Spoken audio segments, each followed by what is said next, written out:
ரொம்பவே மிஸ்ட்ரியான ஒரு காட்டுக்குள்ளே இருக்கிற பங்களோ வீட்டுக்கு தான் இப்போ நான் போயிட்டுருக்கேன். இந்த மிஸ்ட்ரியான பங்களோ வீடு வந்து எங்கே இருக்குன்னா, தஞ்சன் புத்ரி ஜோஹரில் தான் இருக்குது.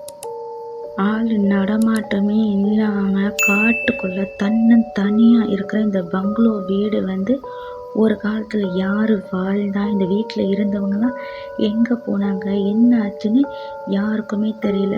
இந்த வீடு கிட்டத்தட்ட ஒரு 40-50 வருஷத்துக்கும் மேலே இந்த காட்டுக்குள்ளே இருக்கிறதா அங்கே இருக்கிறவங்களாம் சொல்லிகிட்ருக்காங்க. இந்த மிஸ்ட்ரியான பங்களோ வீட்டுக்கு நான் வர்றதுக்கு என்னால் அவ்வளோ ஈஸியாக சின்னமாக வர முடியல. 4 மணி நேரம் சுற்றுனதுக்கப்புறம் தான் வந்தேன். முதல் தடவை நான் வரும்போது காடியில் வந்தேன், என்னால் முடியல. ரொம்பவே சுத்த விட்டுச்சு. ஒரு அளவுக்கு மேலே இந்த காட்டுக்குள்ளே காடியில் என்னால் போக முடியல. அதனால வீட்டில் போய் காடியை போட்டுட்டு மோட்டரில் வரும்போது 4 பேராக வந்தோம். 4 பேராக வந்து 3 மணி நேரம் சுற்றிட்டு இருந்தோம். முதல்ல காடியில் 1 மணி நேரம் போச்சு.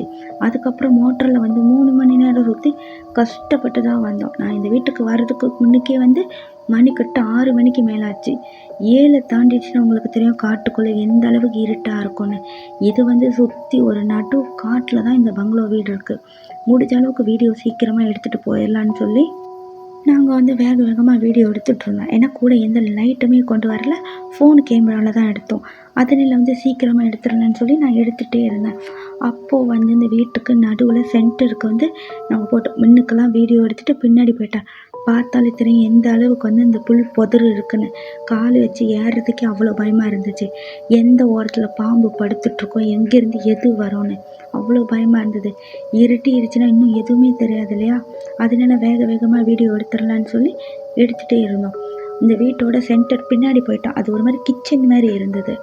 அந்த சைடு போனதுக்கப்புறம் அந்த வீட்டை பற்றி பேசிட்டு, இந்த வீட்டில் யார் வாழ்ந்துருப்பா அப்படி மச்சம் பேசுவாங்க இல்லையா?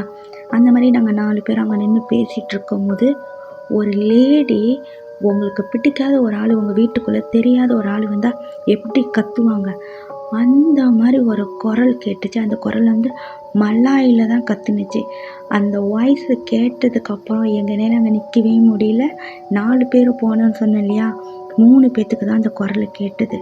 3 பேர்த்துக்குமே வேர்த்துடுச்சு. நாங்கள் யாருமே எதுவுமே பேசிக்கல. உடனே அந்த வீட்டிலேருந்து நாங்கள் வெளியாயிட்டோம். அங்கேருந்து வந்ததுக்கப்புறம் தான் இந்த வீட்டை பற்றின இன்னும் சில டீட்டெயில் வந்து தெரிஞ்சுக்கலான்னு ஃபேஸ்புக்கு, டிக்டாக்கு இந்த வீட்டை பற்றி இதுக்கு முன்னுக்கு யார் போயிருக்கா, என்ன ஸ்டோரிலாம் ஷேர் பண்ணியிருக்காங்கன்னு நான் பார்க்கும்போது தான் டிக்டாக்ல ஒரு வீடியோ பார்த்தேன். ஒருத்தர் வந்து அவர் இந்த வீட்டுக்கு போய் அங்கே இருக்கிறவங்க வந்து பேட்டி எடுத்திருக்காரு. அவர் வந்து ஒரு விஷயம் ஷேர் பண்ணியிருக்காரு. இந்த வீட்டு முன்னுக்கு கடல் இருக்குது சொன்னோம் இல்லையா? அந்த இடத்துல வந்து சில பேர் ரொம்ப வருஷங்களுக்கு முன்னாடி வந்து மீன் பிடிக்க போயிருக்காங்க. முன்னாடி வந்து ஆள் நடமாட்டம், இந்த வீடு வந்து இந்த அளவுக்கு மோசமாக ஆகிறதுக்கு முன்னாடி ஆள் நடமாட்டம் வந்து கொஞ்சம் அங்கே இருந்திருக்கு. அந்த டைமில் வந்து என்ன ஆயிருக்குன்னா, ஒரு லேடி வந்து மத்தியானம் ஆயிடுச்சுனாலே கத்துவாளாம். அந்த வீட்டில் பேசிக்கிட்டு கத்துறது, அழுவுறது, இந்த மாதிரிலாம் சத்தம் கேட்குமா. இந்த மாதிரிலாம் சத்தம் கேட்கும் போது அவங்க யாருன்னு திரும்பி பார்க்க முயற்சி பண்ணாங்கன்னா அவங்களால திரும்பி பார்க்கவே முடியாது. பிடிச்சி வச்ச மாதிரி அவங்களாம் அப்படியே யாரோ பிடிச்சி வச்சுருக்கிற மாதிரி அவங்களாம் ஃபீல் பண்ணியிருக்காங்க. அந்த மாதிரி ஒரு மிஸ்ட்ரியான ஸ்டோரியை இன்னமும் இந்த வீட்டை பற்றி அவங்களாம் ஷேர் பண்ணிட்டு தான் இருக்காங்க. இந்த இடத்துக்கு நீங்கள் போகணுன்னா தனியாக மட்டும் ட்ரை பண்ணாதீங்க. எல்லா வீடியோவிலையும் நான் சொல்கிற மாதிரி தான். இந்த வீடு வந்து நடு காட்டில் இருக்குது. என்ன நடந்தாலும் யாருக்குமே தெரியாது. சேஃப்டி வந்து ரொம்பவே முக்கியம் இல்லையா? அதனால் தனியாக மட்டும் போகாதீங்க. ஓகேவா?